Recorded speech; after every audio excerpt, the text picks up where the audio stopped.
कि जन्मे है अरे जन्मे है कृष्ण कन्हैया गोकुल में बाजे बधैया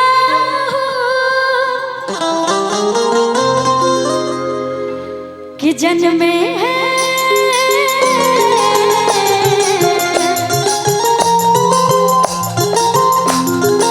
जन्मे है जन्मे है जन्मे है कृष्ण कन्हैया गोकुल में बाजे बधैया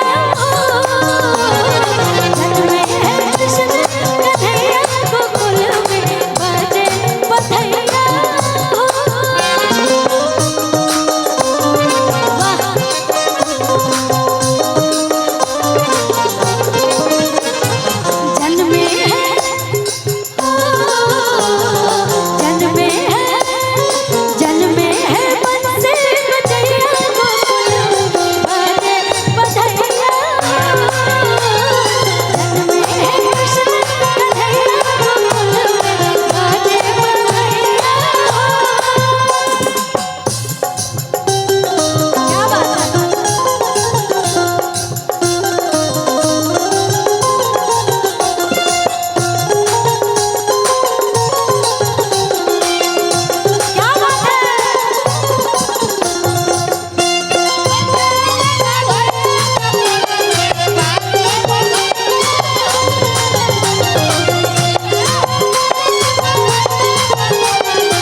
कितने लोग हैं, जितने भी लोग हैं, जितने हमारे नौजवान भाई लोग हैं, कौन कौन अपने लाइफ में प्यार किए हैं? थोड़ा हाथ उठाएंगे क्या?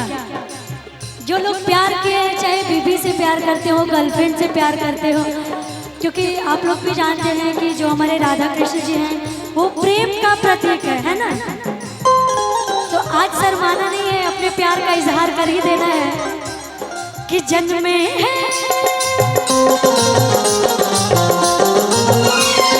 जन्मे है कृष्ण कन्हैया गोकुल में बाजे बधैया जन्मे है कृष्ण कन्हैया गोकुल में बाजे बधैया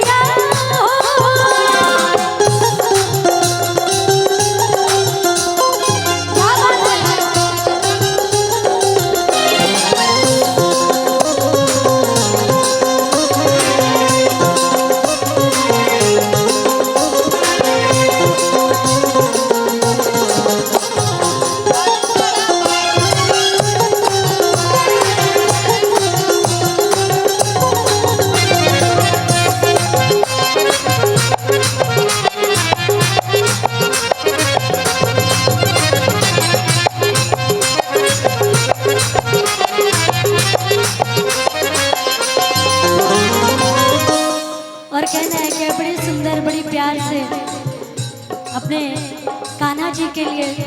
और मैं चाहूँगी कि मेरी माताएं बहनें हैं जो भी, वो लोग भी मेरा साथ देंगे। ये गाने में बहुत ही आनंद आ रहा है, सच में बहुत आनंद आ रहा है। आप लोग इतने प्यार से सुन रहे हैं।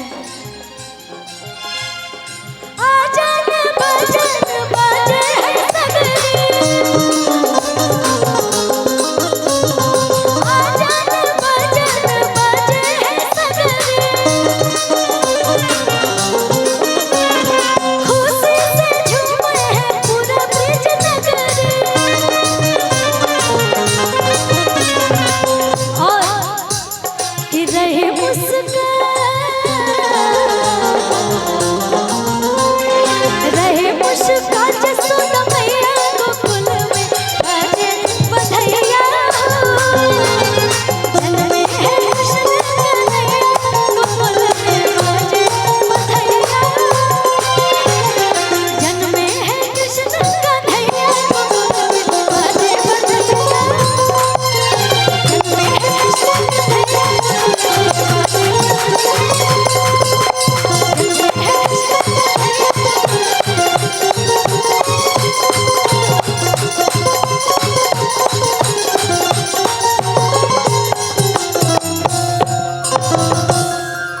प्रेम से बोले राधा रानी की।